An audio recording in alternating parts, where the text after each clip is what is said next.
Vidyasri Subramaniam thought for the day. ஒரு ஸ்கூலில் ஒரு மீட்டிங் நடக்குது. அப்போ வந்து ஒரு பேச்சாளர் வராரு.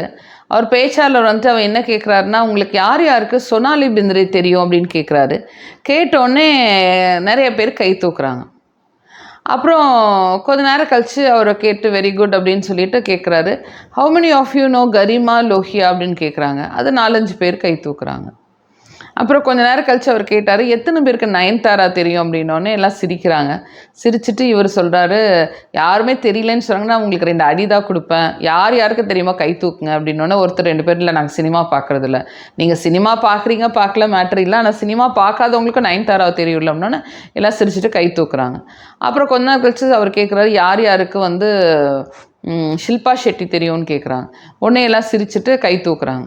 ஸோ இப்படியே வந்து கை தூக்கும் போது அப்புறம் வந்து சொன்னார், இது எல்லாமே நான் வந்து கரிமா லோஹியா வந்து ரியல் ஹீரோ, ஆனால் மித்தவங்க எல்லாமே ரீல் ஹீரோ அப்படின்னு சொல்கிறாரு. ஸோ இந்த பேச்சு வந்து அப்படியே போகுது. என்ன அப்படின்னா, நம்ம வாழ்க்கையில் ரியல் ஹீரோக்கும் ரியல் ஹீரோக்கும் நமக்கு வந்து வித்தியாசமே தெரியறதில்ல. ஒவ்வொரு நம்ம வந்து என்டர்டெய்னர்ஸை வந்து பெரிய ரொம்ப லட்சியவாதிகள், அவங்க வந்து ரொம்ப திறமையானவங்க. அஃப்கோர்ஸ் அவங்க திறமை இருக்குது, திறமை இல்லாமல் அவங்க அந்த உயரத்துக்கு வர முடியாது. ஆனால் அவங்களுக்கு திறமை எதில் இருக்குது? அவங்களோட நடிப்பில் இருக்குது. நடிப்புனா என்ன? ஒரு ஒரு ஒரு கேரக்டரை அதை உள்வாங்கி அவங்க நடிக்கிறாங்க. ஓகே, ஸோ அதுக்குரிய பணம் கிடைக்குது, அதுக்குரிய ஃபேமஸாக இருக்காங்க. ஓகே, அவங்க வேலையை அவங்க செய்கிறாங்க, அதுக்கு உரிய அவங்க டிமாண்டுக்கு தகுந்த மாதிரி அது அவங்க எவ்வளோ நேச்சுரலாக நடிக்கிறாங்களோ அதை பொறுத்து அவங்களுக்கு காசு வருது. இப்போ வந்து ஒருத்தவங்களுக்கு படம் நல்லா போனால் நிறையா பணம் கிடைக்கும். இதே இது அவங்களுக்கே வந்து பணம் நல்லா போகலை அப்படின்னா அவங்க வந்து மார்க்கெட் டவுன் ஆயிரும். ஓகே, ஸோ அவங்களோட வாழ்க்கையே நிரந்தரமான வாழ்க்கை இல்லை. சிலவங்கெல்லாம் பார்த்தீங்கன்னா இளமையாக இருக்கும்போது நிறையா சம்பாதிப்பாங்க, முதுமையில் வந்து அவங்க சம்பாதிக்கவே முடியாது. சிலவங்க வந்து முதுமையிலையும் சம்பாதிக்கணுங்கிறாங்க. ஸோ அவங்களோட வாழ்க்கையை வச்சு நம்ம வாழ்க்கை வந்து இந்த மாதிரி ஒரு கம்பேரிசனோ ஒரு அவங்ககிட்ட இருந்து ஒரு எக்ஸாம்பிளாக கூட நம்ம எடுக்க முடியாது. ஓகே, ஸோ அவங்க வந்து ஒரு குறுகிய வட்டத்துக்குள்ளே இருக்காங்க. ஆனால் அவங்கள வந்து நம்ம ரியல் ஹீரோக்கும் ரீல் ஹீரோக்கும் புரியாமல் அவங்கள நம்ம உதாரணமாக எடுத்துகிட்ருக்கோம். நம்ம வாழ்க்கையில் ஒவ்வொரு விஷயத்தையும் அவங்களோட தான் அசோசியேட் பண்ணிக்கிறோம். நம்ம ஃப்ரீயாக இருந்தால் கூட ஃபஸ்ட்டு சினிமா தான் நம்மளோட ப்ரையாரிட்டியாக இருக்குது. ஒன்று வந்து சினிமாவுக்கு போகும்போது ஒரு 3 மணி நேரம் ஒரு இடத்துல உட்காந்துருக்கோம், பல பிரச்சனைகள் வந்து அந்த இடத்துல இல்லை, அது ஒரு காரணம். இன்னொன்று வந்து ஒரு சினிமா பார்த்துட்டு வந்து அதோட தாக்கத்தில் நம்மளும் பல விஷயங்கள் தப்பாகவும் செய்கிறோம், கரெக்டாகவும் செய்கிறோம். ஸோ நம்மளோட வாழ்க்கையில் ரியல் ஹீரோ யார் உண்மையான ஹீரோ அப்படின்னு சொல்லிட்டு நம்ம குழந்தைங்களுக்கு நம்மளை சுற்றி இருக்கவங்களுக்கு உணர வைக்கணும், இல்லை உணரணும்.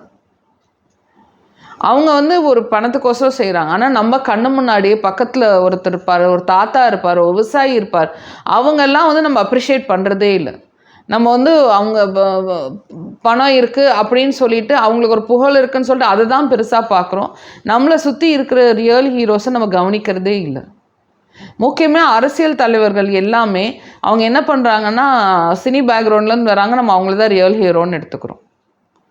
ஒரு மாதம் இருக்கும், ஒரு பையன் எங்கள் வீட்டுக்கு வந்திருந்தார். நான் கேட்டேன், என்னப்பா எலெக்ஷன்லாம் வருது, ஜாலியாக இருக்கீங்களா, யாருக்கு ஓட்டு போட போகிறீங்க அப்படின்னு கேட்டோடனே அவர் என்ன சொன்னார்னா, இல்லை ஒரு சில ஆக்டர்லாம் வந்து சினிமாவுக்கு வரேன்னு சொல்லியிருக்காங்க, அரசியலுக்கு வரேன்னு சொல்லியிருக்காங்க, அவங்க வந்து என்ன சொல்லுவாங்க நான் பார்த்துட்ருக்கேன், அவங்க சொல்லி எந்த கட்சி அவங்க நல்லதுன்னு சொல்கிறாங்களோ அவங்களுக்கு தான் ஓட்டு போட போகிறோம் அப்படின்னு சொன்னாங்க. நான் சொன்னேன், அவங்க இப்போ தானே சினிமாவுக்கு வராங்க, அவங்க ஏதாவது உனக்கு வந்து இந்த நாட்டை பற்றியோ ஏதாவது ஒரு ஸ்டேட்மெண்ட் கொடுத்துருக்காங்களா, என்ன டெவலப்மெண்ட் பண்ண போகிறாங்க, என்ன ப்ரோக்ரெசிவாக அவங்க பண்ண போகிறாங்க, எதாவது சொன்னாங்களா? இல்லை, எதுவுமே சொல்லலை.